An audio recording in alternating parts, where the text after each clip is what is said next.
오늘은 우리가 사사기 세 번째 시간으로 믿음과 욕심 사이라는 제목으로 같이 말씀을 나누도록 하겠습니다. 믿음과 욕심 사이. 어제 유다 지파가 갈렙과 그 사위 온니엘의 아름다운 믿음으로 그들이 어떻게 그들의 적을 이렇게 몰아내고 물리치게 되는지를 보게 하셨습니다. 분명히 갈렙은 온니엘을 부르지 않아도 자신이 하나님을 의지하는 믿음으로 다 그 땅을 차지할 수 있었음에도 불구하고 자신의 딸을 위해서 자신과 같은 믿음의 사람을 찾기 위해 그렇게 기랴세벨을 공략할 사람을 찾았고, 자신의 동생의 아들인 이 온니엘이 그 일을 감당하여 자신의 딸과 결혼하여 남방 네겝으로 내려가는 모습을 봤어요. 그리고 같은 유다 지파였지만 그 유다 지파 사람들이 하나님께서 함께 하심에도 불구하고 하나님께서 그들에게 명령하신 일들을 순종함에 있어서 골짜기에 있는 철병거를 가진 사람들을 쫓아내지 못했다 그랬어요. 하나님이 함께 하시는데 철병거를 가진 사람들을 쫓아내지 못했습니다. 이유는 두 가지예요. 그들이 굉장히 강력한 힘을 가졌기 때문이에요. 그리고 그들이 이 이스라엘 백성들의 보기에는 굉장히 매력적으로 보였기 때문입니다. 하나님께서는 이스라엘 백성들을 출애굽시키실 때 홍해바다 앞에서 모세가 그들에게 말씀하시기를 뭐랬냐면, 너희들은 가만히 있어서 하나님께서 너희들에게 행하시는 이 큰 구원을 보라 그러셨습니다. 그래서 하나님께서 홍해를 가르시고 이스라엘 백성들을 마른 땅으로 건너게 하시고 뒤에 따라오는 애굽의 바로와 모든 군대들을 수장시키는 모습들을 다 보게 하셨어요. 그리고 그들은 하나님께 기쁨으로 출애굽기 15장에 찬송하죠. 그리고 이 출애굽기 40년을 지나서 여호수아 1장에 가면 모세가 죽고 새로운 지도자 여호수아가 있을 때 하나님께서 여호수아에게 이 눌러 앉아있는 이스라엘 백성들과 더불어 함께 일어나서 내가 너희들에게 준 땅으로 가라 그러셨어요. 그리고 하신 말씀이 뭐냐면, 하나님께서 이스라엘 백성들에게 주신 땅을 너희들의 발바닥으로 밟으라 그렇게 말씀하셨습니다. 하나님께서 홍해를 건널 때는 가만히 서서 하나님이 행하시는 일을 보라 그러셨고, 이 가나안 땅, 약속의 땅을 차지하게 하실 때는 하나님께서 주신 땅을 너희들의 발바닥으로 밟으라 그렇게 말씀하시면서 뭘 요구하시냐면 순종을 요구하십니다. 그러면서 그들이 그 하나님의 말씀에 순종하여 나아갈 때 그 땅을 차지하게 하세요. 그래서 이 가나안 땅은 전쟁으로 그들이 그 땅을 차지하는 땅이 아니라 하나님의 말씀에 순종하는 전쟁을 하는 거라 그렇게 말씀을 드렸어요. 총칼이 아니라 순종의 전쟁이에요. 그래서 예수님께서 마태복음 11장 12절에 이렇게 말씀하세요. 세례 요한의 때로부터 지금까지 천국은 침노를 당하나니 침노하는 자는 빼앗느니라. 아멘. 하나님의 말씀을 듣고 믿어 그 말씀에 순종하는 자는 뭐예요? 하나님이 허락하신 천국을 차지하게 된다는 거예요. 그렇기 때문에 우리가 믿음으로 살아간다는 것은 우리의 삶 전체가 그 믿음의 전쟁을 싸우는 거예요. 그걸 영적 전쟁이라고 하죠. 하나님의 말씀을 믿고 그리고 그 말씀에 순종하며 나아갈 때 하나님께서 우리에게 승리를 주실 줄 믿습니다. 그건 다윗뿐 아니라 그리고 이 유다 지파뿐 아니라 오늘 우리도 마찬가지예요. 그리고 유다 지파 다음에 이스라엘에서 가장 큰 지파인 에브라임 지파가 나옵니다. 요셉 가문 그랬는데 므낫세와 에브라임이죠. 이 므낫세 에브라임이 이제 베델을 치러 올라갑니다. 그런데 그 베델에 치러 올라가서 거기에 정탐꾼을 보내요. 그리고 한 사람을 만나요. 그 사람에게 말합니다. 이 성읍의 입구가 어디냐고. 그걸 알려주면 내가 당신을 이 성읍 칠 때 살려주겠다고. 그랬더니 그 사람이 참 신기하게도 성읍 입구를 알려줍니다. 자기 성읍인데, 쉽게 말하면 자기 나라인데 자기 나라에 적이 쳐들어올 수 있는 요지를 딱 알려주는 거예요. 마치 여호수아에 보면 그 가장 첫성이라고 하는 여리고성을 그 정탐했던 정탐꾼들을 숨겨준 기생 라합과 같은 모습이죠. 근데 이 기생 라합과 이 사람은 전혀 다른 결과를 낳아요. 기생 라합은 그 사람들을 숨겨주었다가 보내면서 창틀에다가 붉은 줄을 메고 그 여리고성이 무너질 때 여호수아가 그 기생 라합과 그 집에 있던 가족들을 다 구원합니다. 그리고 난 후에 그들은 이스라엘 백성들에게 예속되어 있어요. 그리고 기생 라합은 하나님을 믿는 믿음이 있었습니다. 근데 이 사람은 하나님을 믿는 사람은 아니에요. 다만 자기가 있는 성읍이 마음에 들지 않았던지 이 정탐꾼들에게 자신이 그들을 알려주고 자신은 새롭게 다시 시작하고 싶은 마음인지 모르지만 그들을 알려주고 그들이 들어와서 그 성읍을 무너뜨릴 때 이들을 구원하죠. 선대합니다. 그리고 그가 뭐 했냐면 그 성읍에서 나가요. 그리고 오늘 26절 보면 햇사람의 땅으로 가서 거기서 성읍을 다시 짓습니다. 그리고 뭐예요? 거기에 이름을 루스라고 지어요. 자기가 전에 살던 그 성읍의 이름을 그대로 갖다 짓고 거기서 살아갑니다. 이게 사람의 모습이에요. 이 사람이 하나님의 백성들이 들어와서 이 일을 하는 걸 보면서 거기서 그냥 하나님의 백성들과 함께 살았으면 복이 됐을 텐데 거기서 나와서 자기가 살던 땅과 새롭게 하고자 하는 마음을 가지고 다시 지은 성읍에 루스라는 이름을 짓고 거기 다시 사는 거예요. 그러면서 뭐예요? 자기가 그 성읍의 주인 되어 사는 겁니다. 그게 오늘날의 모습과도 똑같아요. 사람들은 무엇인가 기존에 있는 틀이 마음에 들지 않으면 뭐 하고 싶어 하면 새롭게 뭔가를 하고 싶어 합니다. 새롭게 하자. 혁명하자. 아니면 개혁을 하자. 그러면서 나라를 새롭게 하자. 그러는데 결국은 보면 어떻게 돼요? 전에 하던 그대로 하고 있습니다. 그게 사람이에요. 그래서 전도서에는 뭐라 그래요? 해 아래 새 것이 없다 그렇게 말씀하시는 거예요. 항상 그렇습니다. 왼쪽이 잘못하면 오른쪽이 그러고 오른쪽이 잘못하면 왼쪽이 그러고 항상 그래요. 그럼 항상 심판하지요. 근데 결국은 자기도 똑같아요. 사람은 뭔가 새로워질 수가 없어요. 하나님의 은혜로 말미암아 새로워지기 전에는 새로워지지 않습니다. 27절을 보면 요셉의 장자 므낫세가 베스안과 그 딸린 마을들과 그 주민들 그리고 그 옆에 있는 계속 마을들을 쫓아내지 못하매라는 표현을 쓰면서 가나안 족속이 뭐 했다 그래요? 결심하고 그 땅에 거주했다. 결심을 했다는 거예요. 뭐 하게요? 내가 죽어도 못 나간다. 그런 결심을 했다는 거예요. 그리고 그 뒤에도 보면 이 가나안 족속들이 뭐예요? 계속해서 결심을 하고 안 나갑니다. 그런데 그들을 몰아내지를 못해요. 그리고 어떻게 되는가 하면 이렇게 됩니다. 30절 말씀 같이 한번 보겠습니다. 30절이에요. 시작.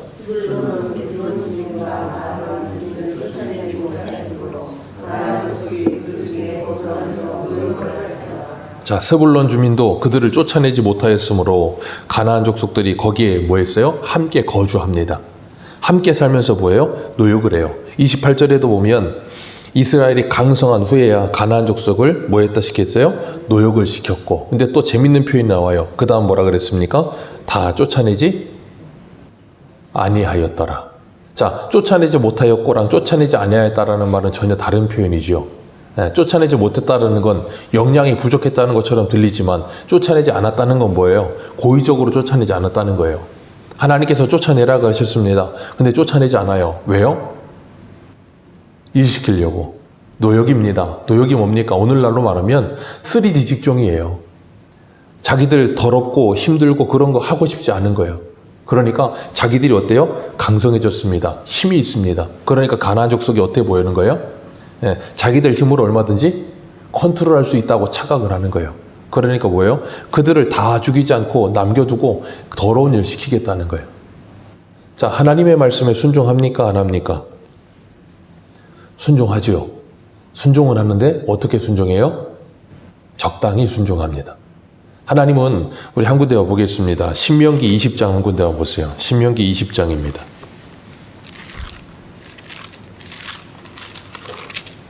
가나안 땅에 들어가기 전에 모세에게 모압 평지에서 가나안 들어가서 해야 될 일에 대해서 말씀하시는데 신명기 20장 16절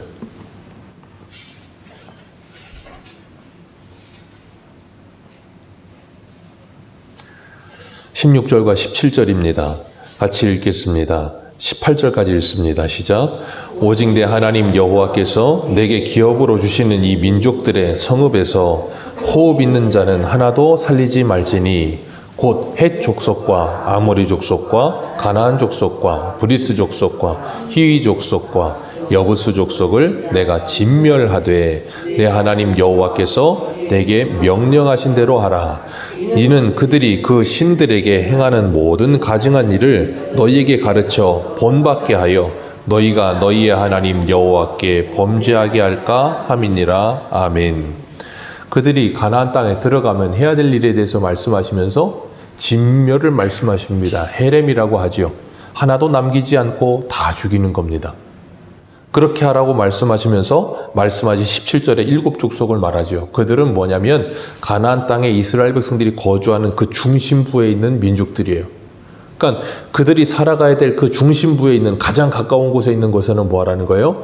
그 가나안 원주민들을 다 진멸하라는 거예요. 그리고 그 주변에 그 가나안 왜 변방에 있는 나라들은 너희들이 화친을 이제 청해서 그들이 화친을 받아들이면 그들과 이제 화친의 거리에 두고 그들이 받아들이지 않으면 그들을 진멸하라 그렇게 말씀하세요. 선택적으로 말씀하십니다. 하나님께서 그걸 통해 우리에게 말씀하시는 게 뭐냐면 우리가 살아가야 될 곳 그곳에는 뭐가 없어야 된다는 거냐면 쉽게 말하면 죄가 없어야 된다는 거예요. 하나님께서 이들에게 이 가나안 7족속을 진멸하게 하신 이유는 창세기 15장으로 가면 나와요. 하나님이 아브라함에게 처음 언약을 주실 때 네 후손이 4대 만에 이곳에 들어가리라 그러시면 사실 말씀이 뭐냐면 아직 그 땅의 죄가 관영하지 아니하였다. 가득 차지 않았다 그랬어요.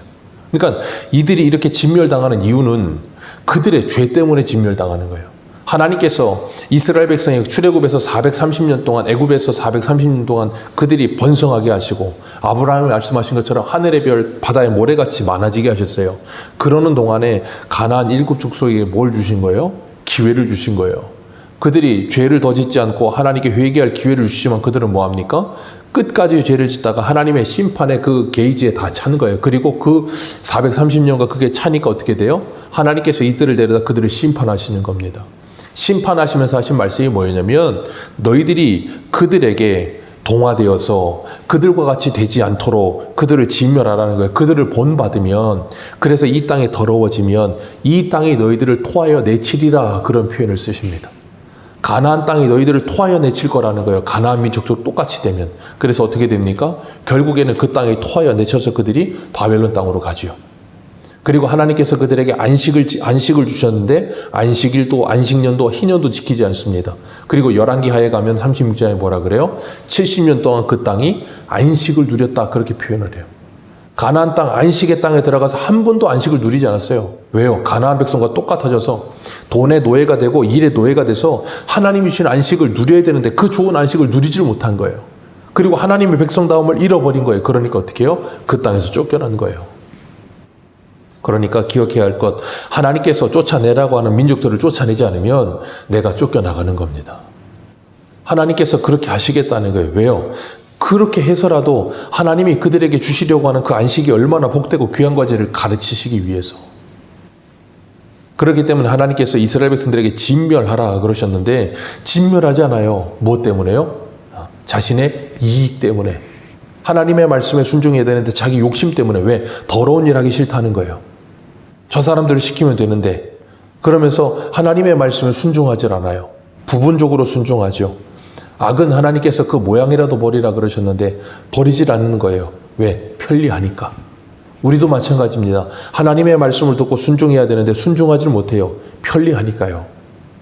우리가 오늘날 우리나라도 그렇잖아요. 이 건설 현장이나 아니면 공장의 생산 라인 같은 데 보면 외국인 노동자 아니면 우리나라는 안 돌아갑니다. 얼마 전에 어떤 뉴스 보니까 지방의 어떤 생산 라인, 자동차 부품 만드는 생산 라인의 90%가 외국인 노동자래요. 한국인은 10%밖에 없습니다. 외국인 노동자 아니면 우리나라 못 만듭니다. 그런 거지. 왜요? 우리나라 사람들이 안 합니다. 그러다 보니까 지방에는요, 이슬람이 사람들이 가득해집니다. 어떤 마을 하나는 이슬람 마을이 돼버렸어요. 그리고 그 사람들이 무슨 행진을 해요. 거리에서. 우리나라 그런 시대까지 됐습니다. 이제는. 조금 있으면 아마 이슬람이 더 많아질 겁니다. 프랑스도 지금 이슬람이 완전히 거의 점령했죠. 왜요? 그래서 가장 밑에 있는 직업들을 하지 않으니까 그 사람들이 와서 하는 게 뭐예요? 이슬람은 가장 많이 하는 게 애를 많이 낳는 거예요. 그러니까 이슬람이 나라를 집어삼켜요. 우리나라도 아마 점점 더 그렇게 될 겁니다. 참 안타까운 현실이죠. 그러니까 하나님께서 이게 그것과는 동일한 모습은 아니지만 비유하자면 이스라엘 민족들로 하여금 그들을 받아들이지 않고 그들을 배척하고 그들을 죽이라는 거예요. 왜요? 그렇게 해서 너희들이 그 거룩함, 하나님 백성의 거룩함을 지키라는 거예요. 근데 그걸 하지 않는 거예요. 그러니까 점점 뭐합니까? 하나님의 백성이 하나님의 백성다움을 잃어버리게 되는 거예요. 그래서 쫓아내지 않았고 그들이 결심을 하고 거기서 죽기 살기로 살아냈고 그들과 함께 살았고 그러면서 어떻게 되는가 하면 32절 같이 읽습니다. 같이 읽습니다. 시작. 아셀 족속이 그 땅 주민 가나안 족속 가운데 거주하였으니 이는 그들을 쫓아내지 못함이었더라. 자, 보세요. 앞에서는 그들이 강성하고 그들을 쫓아내지 않고 노역을 시켰는데 아셀 지파부터는 어떻게 됩니까? 그들이 가나안 민족 가운데 살아요. 그러니까 이스라엘 백성이 주가 되고 가나안 민족이 거기에 얹혀 사는 게 아니라 이제는 주객이 전도돼서 가나안 민족이 주가 되고 아셀 지파가 거기에 이제 곁다리로 그냥 끼어 있는 상태가 되는 거예요. 그리고 나중에 34절 같이 봅니다. 34절입니다. 시작. 아모리 족속이 단 자손을 산지로 몰아넣고 골짜기에 내려오기를 용납하지. 결국엔 어떻게 돼요? 단지파가 쫓겨납니다. 하나님이 약속하신 그 땅을 차지해야 되는데 그게 아니고 주객이 전도돼서 이 아모리 족속이 단지파를 산속에다가 몰아넣고 거기서 내려오지도 못하게 만들어버려요. 점점점 상황이 어떻게 돼요? 역전돼 버리는 거예요. 하나님의 말씀에 순종하여 그 땅을 거룩한 땅 만들어야 될 백성들이 그게 아니고 현실과 타협하기 시작하고 하나님의 말씀을 믿는 믿음이 아니라 자기 이익과 욕심을 위해서 하나님의 말씀을 버리고 자기의 이익을 위해 선택하기 시작하더니 점점점 뭐예요? 가나안화 돼버려서 나중에는 하나님의 백성다움을 잃어버리고 가나안 민족이 돼버리는 거예요. 하나님이 이스라엘 백성들에게 요구하시는 건 딱 하나밖에 없습니다. 하나님의 백성다움, 거룩함을 지키는 거예요. 그래서 이사야 5장에 보면 하나님께서 포도원의 노래를 부르시면서 뭐라 그러세요? 극상품 포도열매 맺기를 원했더니 뭘 맺었다고요? 들포도를 맺었다. 극상품 포도열매가 뭡니까? 공의와 정의요. 공의와 정의를 지키며 하나님의 백성다움을 지키기로 했는데 들포도 포악과 부르짖음이 가득하였더라. 다른 민족하고 똑같아져 버린 거예요. 그래서 하나님 이사야 1장에 뭐라 그러십니까? 이스라엘 백성을 향해 소돔과 고모라라고 부르세요. 하나님의 거룩한 백성애들 그들이 소돔과 고모라가 되어버린 거예요. 하나님은 오늘 우리에게도 말씀하십니다. 이 땅의 교회가 그리고 성도가 가져야 될 사명, 전도와 선교 맞습니다. 그러나 그것보다 우선되는 사명이 있어요. 그게 뭐냐면 거룩입니다. 교회는 이 세상에서 거룩함을 잃어버리는 순간 교회는 교회다움을 상실하게 되는 거예요. 그러면 교회의 힘은 사라집니다. 교회의 힘은 딱 하나 거룩밖에 없어요. 교회가 세상을 이길 수 있는 힘은 딱 하나 거룩밖에 없습니다. 하나님의 백성답게 거룩해지는 것 외에는 교회가 세상에서 힘을 발휘할 방법이 없어요. 그래서 주님 우리를 뭐라 그러셨어요? 세상의 빛과 소금이라. 그러면서 소금이 그 맛을 잃으면 밖에 밟힐 뿐이니라. 교회가 교회답지 못하고 성도가 성도답지 못하면 끝난 거예요. 그래서 로마서 12장 2절 이렇게 말씀하세요. 너희는 이 세대를 본받지 말고. 교회가 이 세대를 본받는 순간 세속하는 교회 안에 급속도로 물밀듯이 들어올 겁니다. 성도가 이 세상을 본받는 순간 성도 안에 하나님의 나라는 사라지고 저 세상의 문화가 이 안에 완전히 장악해 버릴 겁니다. 그럼 우리는 성도다움을 잃어버리는 거예요. 이름은 명목상 마치 계시록의 사대교회처럼 살았다는 이름은 가졌으나 실상은 죽은 자라. 명목상 이름은 가졌는데 성도다움은 1도 없는 삶을 살려. 그러니까 오늘날 기독교인이 뭐 옛날에는 1000만이라 그랬지만 지금 뭐 500만 그러지만 500만이라 그래도 여러분 우리나라 인구가 6천만, 5천만 그래도 10분의 1은 10명 중에 1명은 그리스도인입니다. 그런데 우리나라가 지금 그리스도인다운 모습이 보입니까? 왜 그래요? 교회가 교회의 다음을 잃어버린 거예요. 성도가 성도 다음을 잃어버렸습니다. 세상 사람하고 똑같아져 버렸어요. 오늘날도 보십시오. 세상 사람과 똑같은 모습으로 싸웁니다. 여러분 교회는 그렇게 싸우는 거 아니거든요. 근데 세상 사람과 똑같아져 버렸어요. 손양원 목사님의 별명이 있죠. 사랑의 원자탄. 남북전쟁이 일어났을 때 북한군이 와서 손양원 목사님의 두 아들을 죽창으로 찔러 죽였습니다. 그 두 아들은 그 당시에 미국으로 유학 가기로 준비되고 있던 아들들이었어요. 똑똑했죠. 굉장히 엘리트였습니다. 근데 하루아침에 그 공산당이 자기 두 아들을 죽였어요. 근데 손양원 목사님은 그 죽인 그 사람을 자기 양자로 삼았습니다. 그리고 그를 용서했고 손양원 목사님의 일기를 보면 그렇게 표현을 했어요. 양자로 삼아 주님께서 원수를 사랑하라 하셔서 양자로 삼았는데 밥알을 씹어 넘기는데 모래알을 씹어 넘기는 것 같았다 그랬어요. 여러분 자기 두 아들을 그 귀한 두 아들을 죽였는데 사랑이 되겠습니까? 안 돼요. 근데 하나님이 뭐라 그러셨어요? 원수를 사랑하라. 죽어도 안 되는 그 일을 하나님의 말씀에 순종하여 나를 꺾어 죽이고 하나님의 말씀에 순종하는 거예요. 그게 그리스도인입니다. 세상과는 다른 거룩함을 찾는 거예요.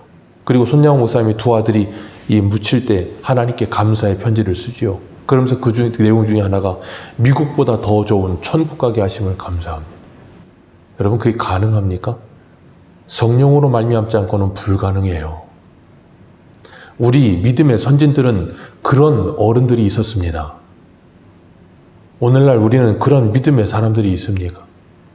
이 세대를 본받지 말고 오직 마음을 새롭게 함으로 변화를 받아 하나님의 선하시고 기뻐하시고 온전하신 뜻이 뭔지를 분별하라. 성도요, 교회요, 그 거룩함을 잊지 말아라. 그 거룩함을 지켜라. 그걸 목숨처럼 여기고 지켜라라고 말씀하시는 거예요. 그래서 계시록에 우리 믿음의 선진들은 어떻게 살아요? 계시록 한 군데만 보겠습니다. 계시록 12장입니다.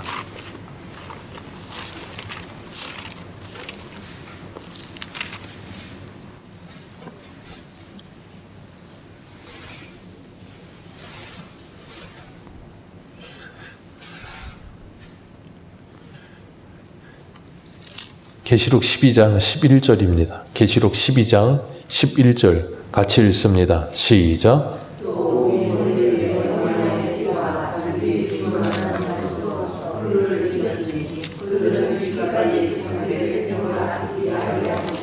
여기 그가 누구예요? 하늘에서 내려온 용, 옛뱀, 사단 마귀. 그를 이깁니다. 어떻게 이깁니까? 어린 양의 피와 자기들의 증언하는 말씀으로 그를 이겼다. 어떻게 이겼어요? 끝까지 자기 생명, 죽기까지 자기 생명을 아끼지 않고 뭘 지켜요? 믿음을 지킵니다. 13장 보겠습니다. 바로 옆에 13장 어디를 보시냐면 13장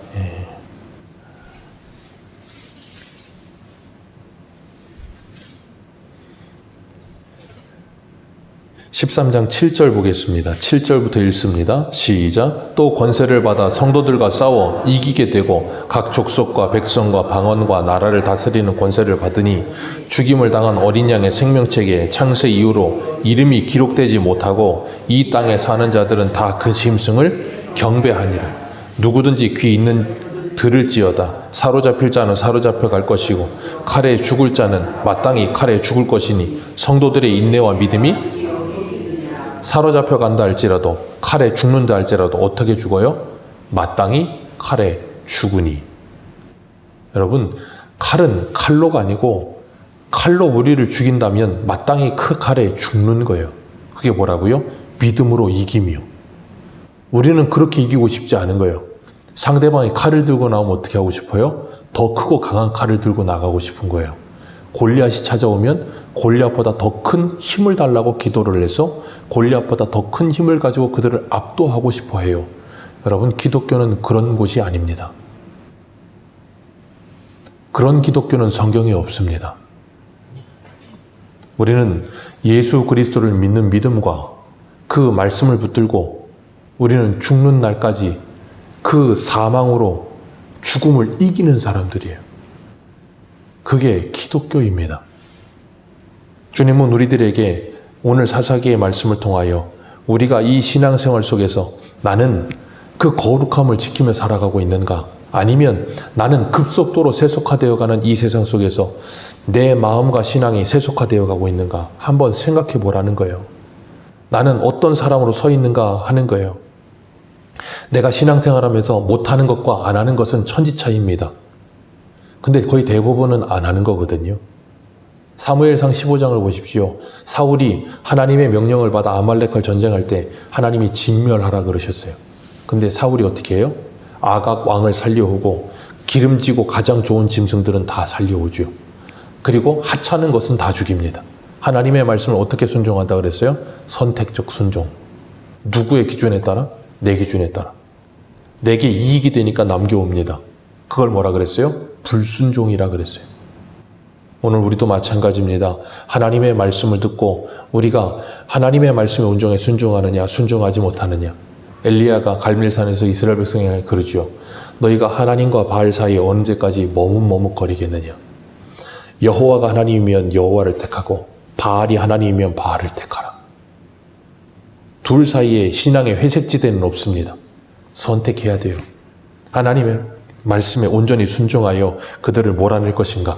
아니면 내 이익과 욕심을 챙길 것인가? 그 둘 사이에 어느 곳이든 하나를 선택하게 되어 있고, 우리는 그 하나님의 말씀을 순종하기 위해 희생을 감수하고, 때로는 그 하나님의 말씀에 순종하기 위해 때로는 손해를 감수하며 믿음으로 살아가는 거예요. 예수 그리스도는 저와 여러분을 구원하시기 위해 자신의 생명을 내어주셨습니다. 그리고 우리에게 그 예수 그리스도를 바라보라고 말씀하고 계세요. 그 예수 그리스도를 바라보시면서 이 땅에서 교회와 성도가 교회의 다움과 성도다움의 그 거룩함을 지키며 하나님의 나라를 이루어가는 저와 여러분들 되시기를 축복합니다. 기도하겠습니다.